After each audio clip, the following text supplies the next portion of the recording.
As an entertainment industry expert with more than 40 years of experience in multiple facets of the entertainment industry, both on and off camera, Brimstone is not only a successful celebrity personality, but an entrepreneur and CEO. He's appeared in everything from Sesame Street to pro wrestling and some famous movies we've all heard about.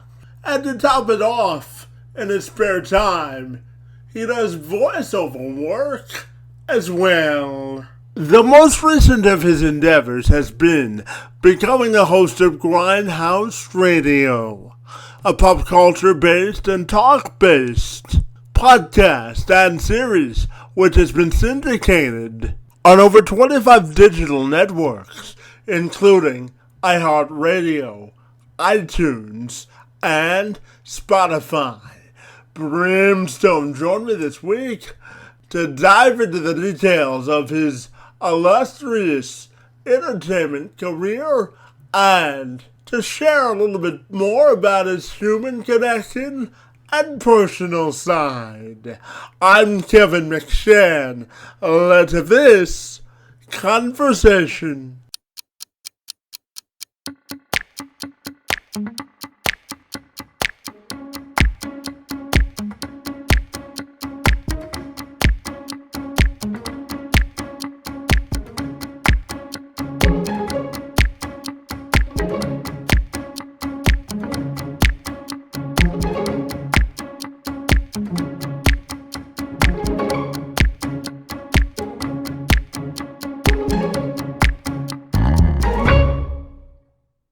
It's not a stretch to classify Brimstone as an encyclopedia and wealth of knowledge when it comes to the entertainment industry.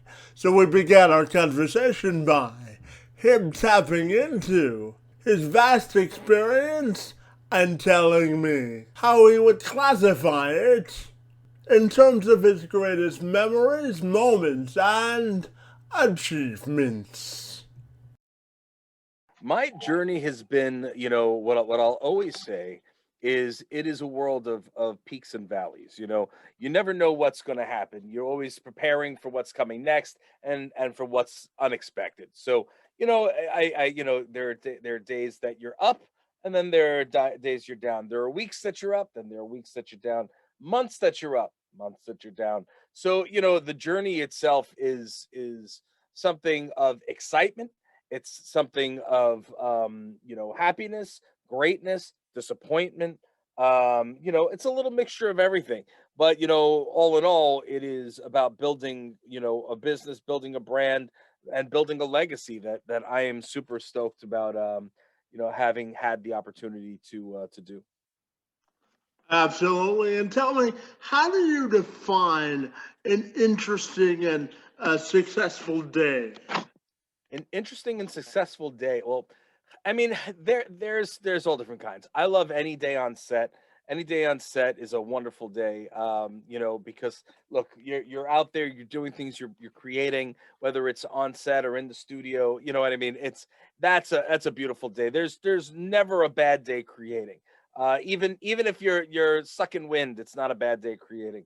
But a fun day for me, and an interesting day for me is sitting down, and I'll do anywhere from like 2 to 4 and sometimes more different interviews a day. I also deal with people all around the world, whether it's for licensing or friends or touring or appearances, you name it, and I deal with it.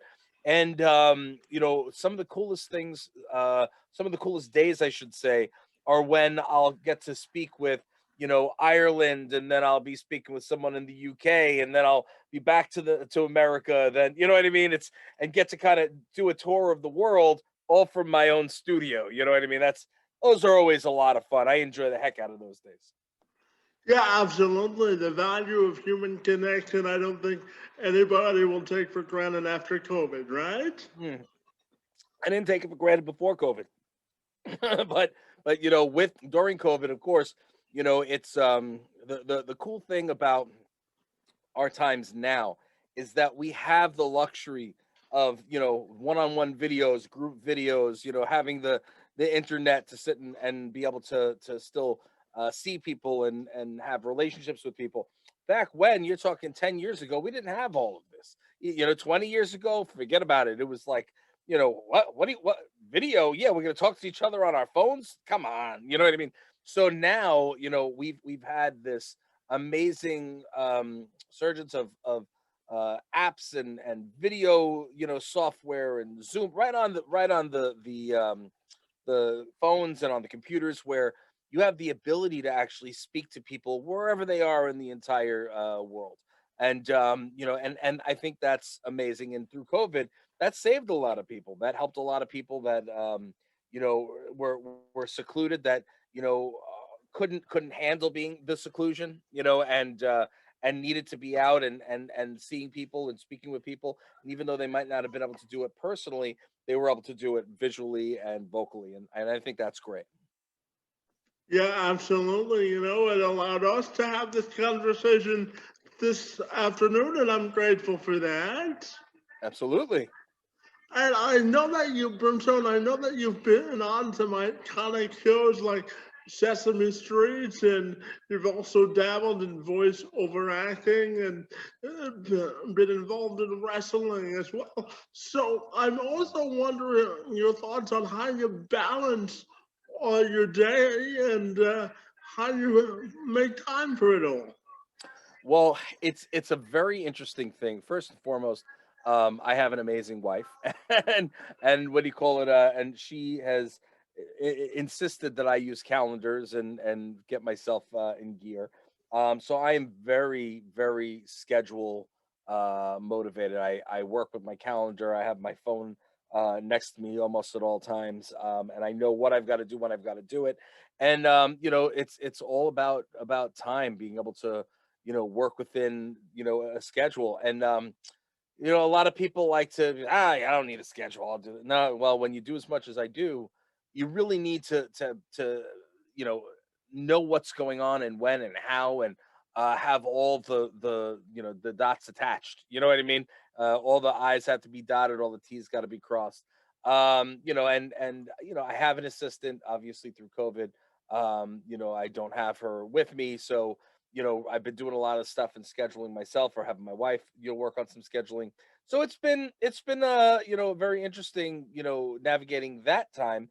And what's funny is that my schedule, you would think that it would have dipped a lot and not been as crazy, but it was just as busy, if not busier, simply because instead of touring and being out of town, I was here. I was at the studio. I was doing, like you mentioned, a lot of voice work for animated series things, and what do you call it? Uh, Video games, and doing other commercial stuff, and auditions for other things for television, and so forth, with my agent. I mean, so all of this stuff I was doing, here, either in the Grindhouse Radio studios or at home, doing interviews like crazy. So it just, you got to keep the grind going. You can't stop, otherwise somebody else will be doing it. Yeah, I always tell people that life is a constant game of connection, isn't it? Absolutely. Life is a highway, man. You got to keep rolling. Absolutely. And I know that you've been in the industry for over 4 decades now. So I'm fascinated to ask you your perspective on how the entertainment industry has evolved and how much it stayed the same. Well, I mean, over the years, the entertainment industry, it's, first of all, it's ever evolving, and there's no way to kind of put your finger on exactly what it is that changes. It's kind of like, social media and their algorithms. You never really know what's happening. You kind of just have to go with the shift and figure it out as you go. One of the things that has changed it drastically is the use of computers and the internet and social media, and outlets such as Instagram, Twitter, TikTok, Facebook, where people who didn't necessarily have a voice, or because entertainment industry back when, very difficult to get into, very difficult to make a mark.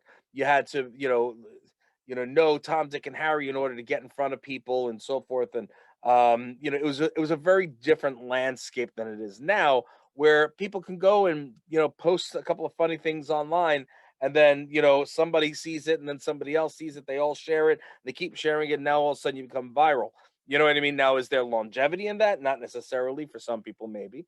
But at the end of the day, it's a lot easier to be seen now than it was then. There was, it was harder to be a celebrity, you know what I mean, back when, where, if you weren't, on something big, it was nothing, but now there's a million different platforms. You know what I mean? So many different platforms available in order to, gain um access to potential listeners, viewers, clients, whatever it may be. So it's very different. And I think the internet has changed it. But again, entertainment is still entertainment. When you're playing in the big show, it's all the same. There's a lot of hurry up and wait. There's, there's a lot of judging. There's a lot of, there's so many different things, that go along with entertainment. But as long as you have thick skin, you kind of get through it. Yeah, absolutely. And I'm also curious to ask you about your diversity and talents and where you think your diversity or love for uh, sort of dabbling in many things come from, and what advice would you give to other actors and professionals who are looking to break in? One of the biggest things that I've always done is I've looked at the careers of people that have longevity. And it might sound funny, but you look at people like Madonna or a Michael Jackson, who obviously is gone now, and Prince, who's gone now. But people that have had longevity in entertainment, and you watch how they kind of change things up every couple of years. Every so often they'll they kind of morph into what's needed to be you know uh, I guess different and kind of work with the times. You know what I mean? So you have to consistently transform. So one thing that I've always done is I've tried to take notes of things like that, and in order to stay relevant, you have to keep doing new things. And again, just because one, you got to look at it, like I said, entertainers are entrepreneurs, and entrepreneurs should be entertaining. And entertainers are your own business, you're your own brand.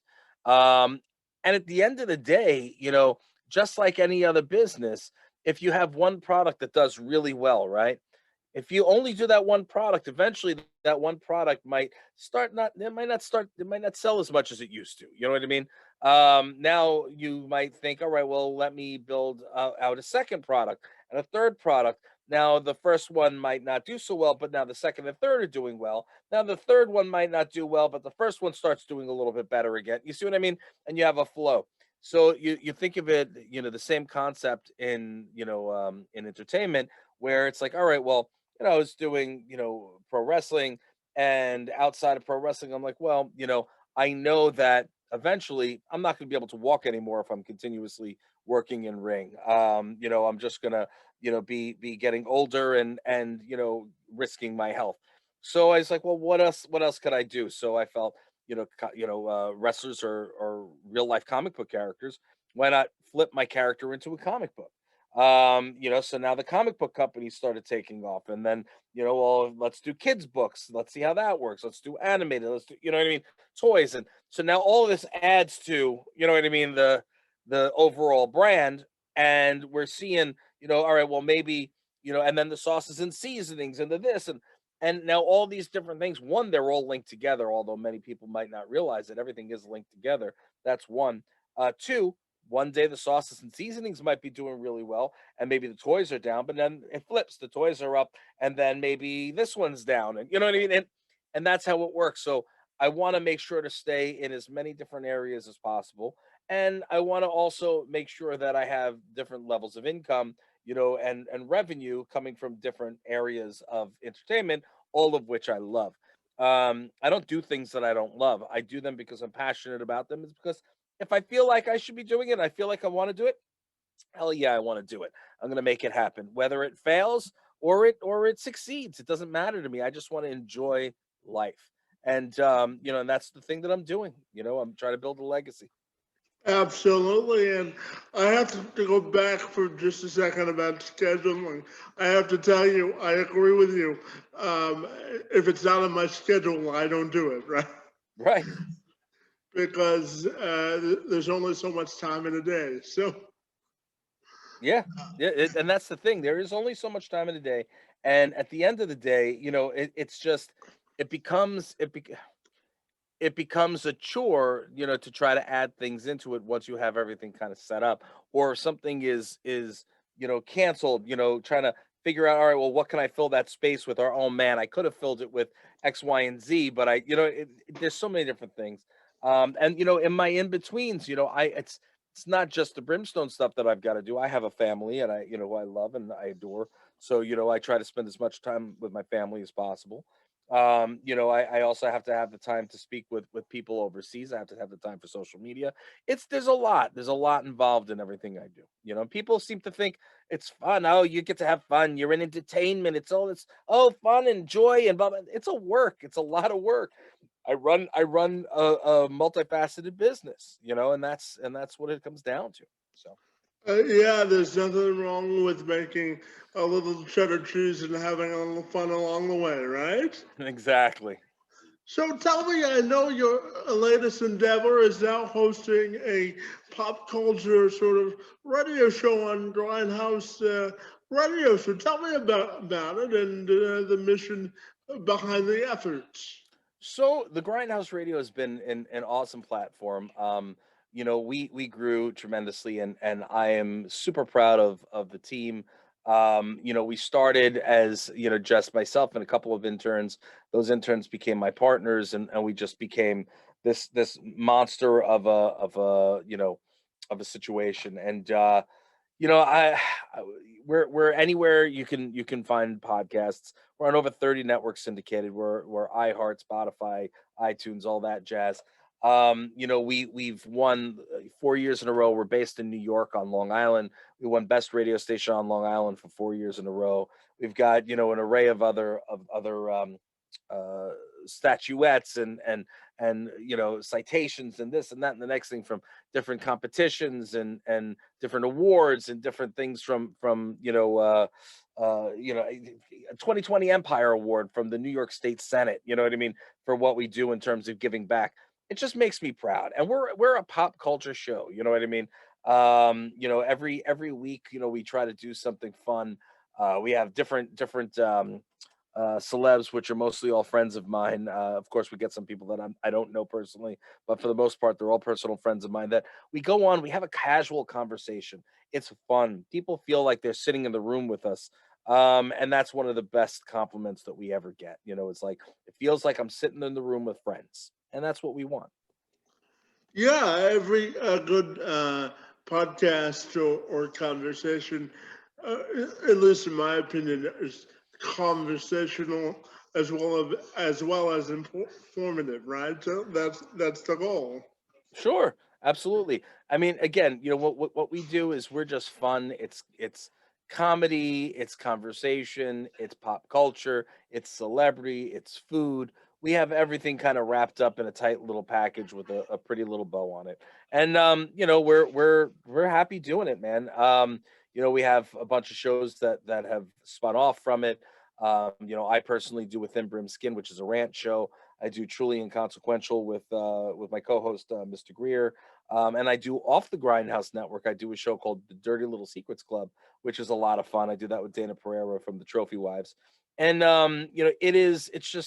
it's just I love to be creative. I love to create. I love to have fun. I want to do different things and just enjoy life. Like I said earlier, I'm blessed. We have great endorsements. I'm endorsed by Bayer Dynamic Microphones, by Zoom, North America. We work with a bunch of different other people, a bunch of other different people that are just amazing. Our sponsors are just incredible. So I'm very thankful for everything we have and everything that we've accomplished. Yeah, Brimstone, I live my life through a saying that inclusion is the gateway to independence. So absolutely, you got to be included in a lot of stuff to gain independence, freedom, and diversity for sure. Hmm. Absolutely. And tell me, since you're big into pop culture, what is keeping you busy or most interested in the world of pop culture these days? One of the coolest things that I've watched recently, I mean, I really enjoyed the Loki series. What do you call it? I think that's the best put together and most interesting of all of the miniseries that they've been doing so far. So that is great. I just watched last night. We watched my wife and I. Well, she fell asleep. I should. I watched it. The what do you call it? The Hitman and the bodyguard and the Hitman's wife. So I watched that one, which is part two with Ryan Reynolds and Sam Jackson and my favorite Salma Hayek. And so we watched that one. That was a lot of fun. That was a really cool movie. You know, there's a lot of different things that I try to get into and dabble with and enjoy. Walking Dead. I'm sad that it's ending, but I guess you know it's about that time. Um, you know, I love pop culture. I love everything. You know, and what's funny and crazy about it is you know like you're talking about I'm 46. I'm going to be 47 soon. Oh my god, the time is going. But what do you call it? You know, I've been around for a long time and I've seen a lot of things build and grow and come and go and you know, one of the craziest things is that like I can't even watch television or film, cartoons, whatever it is anymore, video games without being like, oh, it's a friend of mine, or I know this one, or I know that one, and you know what I mean. It's I can't walk into a store anymore without going, oh, look, I'm in the pop section, and I know everybody that's in it. You know, like it's just it's bizarre to me, and that it's not it hasn't ruined pop culture for me, but it's changed it a little bit. You know, like the normal ordinary person you know, gets to go in and kind of enjoy and be like, wow, you know, like this, that, and the next thing. And, you know, oh, I was a huge fan of this. And, you know, oh man, it's and they, you know, can enjoy the nostalgia, you know, where I am not a fanboy, you know, quote unquote, you know, I enjoy things so like, man, I really loved the work that this one put into this. And, you know, like, oh, this is the, you know, it's one of my close dear friends, and I love I can't wait to see them next week. And you know what I mean? And, you know, like, oh, we just with each other last week. And so things like that is how I, you know, how I now relate pop culture, you know, because I've been in it. Yeah, absolutely. And since you have such a busy schedule, I'm wondering how you maintain a strong marriage with your wife. You know, you talked about how great your wife was earlier. So I'm wondering how you sort of juggle your personal and professional life. Well, you know, thankfully my wife is very self-sufficient and you know, she is fantastic. I've been with her just about 20 years, so we're a little bit shy of 20 years. And what do you call it? Yeah, no, she's a machine. She's awesome, and you know, she understands. She understands that when I'm out and when I'm working, when I'm doing what I got to do, it's for the family. And but she also knows when I'm home and I'm there. That's you know what I mean. I'm there, and you know, it takes a strong marriage to be able to have or lead the life that I do. You know, because you know I'm in and out of town when the world's open, and you know you got to know that hey, you know I'm going out and I'm not interested in anything else. You know what I mean? And I've got to trust that nothing else is going on at home. I mean, it's have to have that strong bond, and you know we have it. She you know got involved with me. I was already in the industry for however many years. You know what I'm saying? Goes, you know, so you know, you're getting involved with somebody who's already into in entertainment, and in business. So she knew, you know, what she was getting into to a certain extent. Had she knew the entire thing, maybe she wouldn't have. But but you know, she's amazing, and you know, she's mom to my you know, two kids from you know my prior marriage, and what do you call it? And we have our own together as well. So you know, she's mom to three, and you know treats them all equally, and she's just a great mom and a great wife. So I couldn't be happier. Well, that's always great to know. And Brimstone, I don't know if you knew this about me, but I was born with what's called spastic quadriplegic cerebral palsy. It just simply means that I don't have enough oxygen in my legs to walk normally. So I'm Curious to ask you a question about representation and how you think we can get more people involved with disabilities into the entertainment industry. Well, I mean, that's a great question. And that really comes down to, the different shows and the people that are behind the scenes and in front of the camera. I mean, it really comes down to pushing that movement. Letting people know, hey, rather than using somebody who's pretending to be, I hate to say pretending, but acting, the part. Bring somebody in who would like to play the role, who is, who does, have that specific issue, so it's just there. It is a lot to learn. It's kind of like where they don't want white people voicing black characters, or what I mean, or black people voicing Spanish characters, or Spanish people voicing Asian characters. You know what I mean? It's like and I completely understand that you want to give opportunity and equal opportunity to everybody, and sometimes people don't feel um that what's the word that I'm looking for. Sometimes people don't understand that everybody should be equally involved and have that opportunity. I mean, I do a lot of work with a lot of different charities. One of them is UCPN, which is the United Cerebral Palsy Foundation. And I have well, of Nassau, UCPN, United Cerebral Palsy of Nassau County. And like when I go there, it's funny, because I go and everybody is just, like we're having a conversation here. I don't see any disability. I see, a young man that has a podcast and is having, I'm having a great conversation with, and you know what I mean, and that's where we're going. But when other people come in, oh, and they feel like they have to talk to somebody differently, because they have a disability, when you're probably slicker and swifter than the last 10 people that I've had conversations with on podcasts. You see what I mean? So, when I go to UCP, I go in, I hang out with everybody, we have chats, we arm wrestle, you know what I mean? We have fun, and I treat everybody like they should be treated as humans. We're all humans. And everybody is, equally.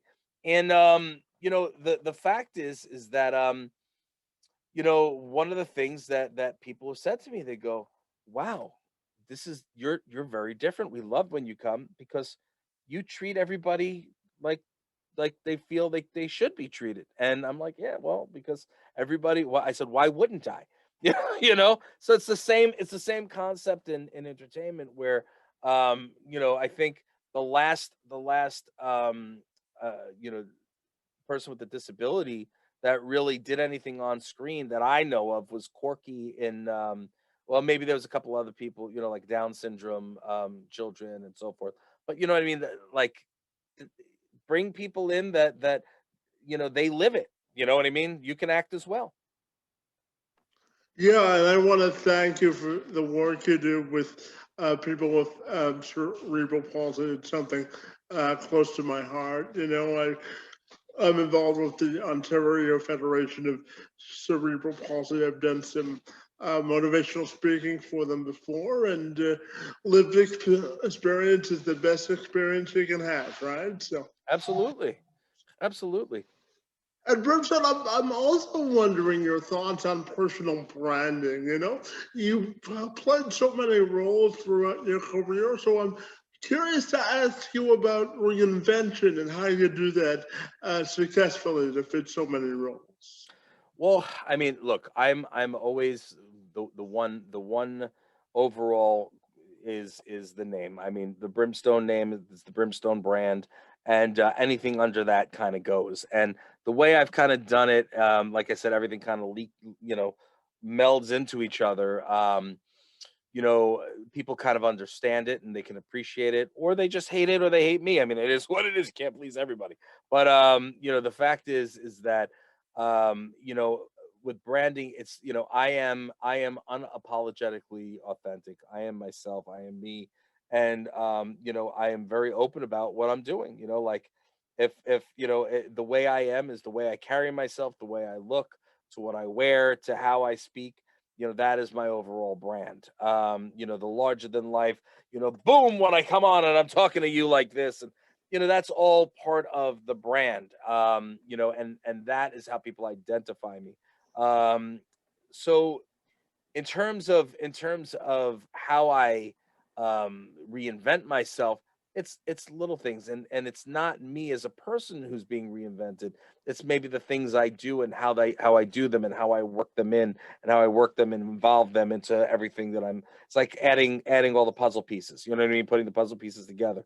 You figure out what fits, and when it fits, you go with it. You know what I mean? So, and then that makes a different string of the puzzle. You know what I mean? Until it's all put together. So I'm far from being all put together yet.